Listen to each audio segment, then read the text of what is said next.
امام غازی عباس کی بارگاہ میں کیا عرض کروں؟ وفا کا نشان ہے، وفا کا نام ہے. جب وفا کہہ دیں تو بے ساختہ زبان پہ غازی عباس کا نام آتا ہے، اور دفعتاً دماغ میں حضرت عباس کا نام آتا ہے. بڑے بڑے وفادار لوگ ہوئے ہوں گے، لیکن کمال وفا تھی، کمال وفا تھی حضرت غازی عباس کی. وہ میں واقعہ ہے کہ ایک دن نا امام زین العابدین علیہ السلام بیٹھے ہوئے تھے. وہ غم حسین بھی دل میں پالو، یہ بھی ذہن میں رکھو، غم حسین دل میں پالو، اور یہ سوچا کرو، تصور کیا کرو، خیال کیا کرو، اپنے تصورات کی پریکٹس کیا کرو. کون سی پریکٹس؟ حضرت امام زید جو تھے نا، امام زین العابدین کے بیٹے، انہوں نے امام باقر علیہ السلام سے پوچھا ایک دن کہ بھیا باقر، ابا زین العابدین ہر وقت روتے ہی رہتے ہیں، کیا بات ہے؟ امام باقر رونے لگے. فرمایا بھائی زید، تو نے کربلا میں اگر رسول کی بیٹیوں کو ویسے دیکھا ہوتا نا، میری پھپھی زینب کو اور دوسری ہماری پھپھیوں کو اور رسول زادیوں کو جیسے میرے بابا نے دیکھا ہے، تو بھی کبھی چپ نہ کرتا، تو بھی رویا کرتا. تو اے بہنوں والوں، بیٹیوں والوں، کبھی سوچو کہ وہ بھی کسی کی، وہ حسین علیہ السلام کی بہنیں تھی، وہ رسول کی بیٹیاں تھی، وہ علی کی بیٹیاں تھی، وہ سیدہ زہرا کی بیٹیاں تھی. وہ کبھی بیٹھ کے تنہائی میں سوچئے گا، کبھی بیٹھ کے تنہائی میں سوچئے گا کہ وہ پاک بیویاں جن کا بازار کے ساتھ کبھی نام بھی نہیں آیا تھا، ان کے ہاتھ باندھ کے کھلے منہ بے پردہ، ان کے ہاتھ باندھ کے کس کے ان کی مشقیں سواریوں پر بٹھا کے بازاروں میں. کبھی اکیلے بیٹھ کے خیال میں سوچئے گا، اگر دل سینے میں ہوا نا گوشت کا، انشاءاللہ غم کی واردات ہوگی اور غم حسین علیہ السلام نصیب ہوگا. اس لیے احباب گرامی، حضرت امام زین العابدین علیہ السلام اور مجھے حضرت غازی عباس سے وہ یاد آ گیا کہ تاریخ میں لکھا ہوا ہے کہ کربلا کے بعد حضرت ام البنین غازی عباس کی والدہ اپنے پوتے حضرت غازی کے بیٹے عبید اللہ ابن عباس کو لے کر جنت البقیع میں جب آتی نا سیدہ زہرا کی قبر پہ، تو ایسا نوحہ پڑھتی، ایسے دلگیر جملے کہتی، ایسا غم کا اظہار کرتی کہ مروان جیسا خبیث بھی رو پڑتا، مروان جیسا ملعون بھی رو پڑتا.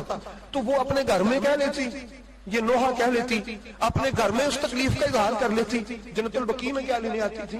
سیدہ کی قبر پہ آ کے پتہ نہیں کیا کہتی ہوگی، اے پاک بی بی، کیا تو راضی ہے مجھ پر کہ میں نے کیسا عباس تیرے بیٹے حسین پہ قربان کیا؟ اپنے 4 بیٹے میں نے قربان کر دیے. تو یہ غم کی کیفیات ہیں. حضرت ام البنین کے دل سے کوئی پوچھے کہ انہوں نے کیا چیز میرے آقا حسین پہ قربان کی. اس لیے حسینیوں، اے میرے آقا حسین سے محبت کرنے والوں، یاد کیا کرو ان واقعات کو. یہ چھوٹے واقعات نہیں ہیں.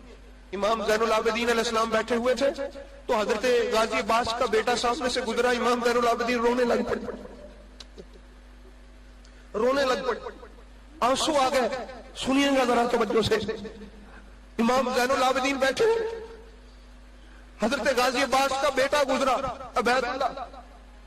امام زین العابدین کی آنکھوں سے آنسو جاری ہو گئے. پوچھا کہ اے رسول اللہ کے بیٹے، آپ رو کیوں رہے ہیں؟ فرمایا میرے نانا رسول پر 2 دن بڑے سخت تھے. ایک دن جب حضرت جعفر الطیار شہید ہوئے نا، میرے نانا بڑے غمگین تھے، بڑی تکلیف میں تھے. اور دوسرا دن جب حضرت امیر حمزہ کی شہادت ہوئی، میرے نانا پھوٹ پھوٹ کے رو رہے تھے. یہ 2 دن میرے نانا کی زندگی میں بڑے سخت تھے. لیکن سننے والوں، میرے پاپا حسین کا ایک دن میرے نانا کے ان 2 دنوں سے بھی سخت،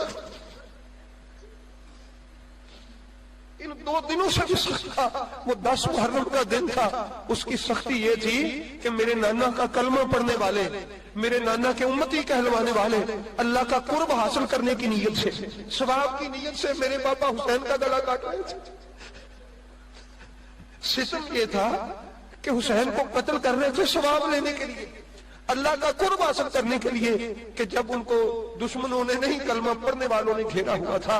اور پھر فرمانے لگے اللہ رحم کرے میرے چچا عباس پر، جنہوں نے میرے بابا کے لیے بڑی مصیبتیں جھیلی اور جنہوں نے اپنے بازو کٹوا دیے، جو میرے بابا حسین پر قربان ہو گئے، اور پھر فرمایا سنو، جب میرے بابا حسین پر میرے چچا عباس شہید قربان ہو گئے نا، تو اللہ نے ان کو 2 بازو عطا فرمائے، جس طرح فرشتوں کو بازو عطا فرماتا، 2 پر عطا فرمائے، یہ امام زین العابدین علیہ السلام فرماتے، اور وہ جعفر الطیار کی طرح جہاں چاہتے ہیں اللہ کی زمین پر فرشتوں کے ساتھ سیر کرتے تھے غازی عباس، اور فرمایا دیکھنا قیامت والے دن میرے چچا عباس کو اللہ جب درجہ دے گا نا، تو ساری دنیا کے شہید رشک کریں گے کہ حسین کے بھائی کی شہادت پر اللہ نے کیا درجہ عطا فرمایا۔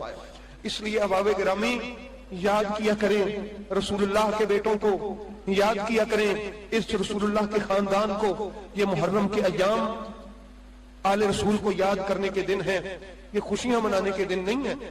مولویوں نے اس باتوں پہ لگا دیا کہ قبروں پہ مٹی ڈالا، تم اور عورتیں جاؤ جو ہے اتنی بار بیٹھ کے بس کلمہ پڑھ لو تاکہ ذکر نہ سنے کوئی۔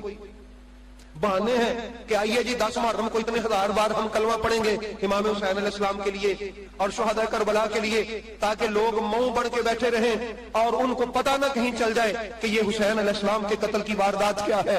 اس لیے احباب گرامی میں اپنے دوستوں سے کہتا ہوں، آپ جتنے بھی یہ دوست تشریف فرما ہے، میں کہتا ہوں میں روئے زمین کا خوش نصیب آدمی ہوں کہ مجھے اللہ نے میرے دوست بھی حسین دیے۔ میں اللہ کا شکر نہیں ادا کر سکتا کہ میرے دوست بھی اللہ نے مجھے حسینی دیے ہیں۔ جس طرح حضرت اسلم بن عمر نے کہا تھا نا کہ میں حسینی ہوں اور مجھے سکون ہے، میرا آقا حسین میرے دل کا قرار ہے، میرا آقا حسین میرے دل کا سرور ہے۔ یہ دنیا کی تکلیفیں کیا ہیں، ایک ہی سرور کافی ہے کہ میرا آقا میرا حسین ہے۔ کیا زندگی جینے کا کرینہ دیا ہے میرے آقا حسین علیہ السلام کے غلام نے۔ اس لیے احباب گرامی سر اٹھا کے جئیں، حسینی بن کے جئیں، حسینی رہ کے جئیں، حسینی بنا کے جئیں۔ عہد کر لیں ہم خود بھی حسینی بن کے جئیں گے، ہم اپنی آنے والی نسلوں کو بھی حسینی بنائیں گے، تاکہ امام مہدی علیہ السلام اگر آج آ جائیں تو اللہ تعالی ہمیں ان کے سپاہیوں میں شامل فرمائے۔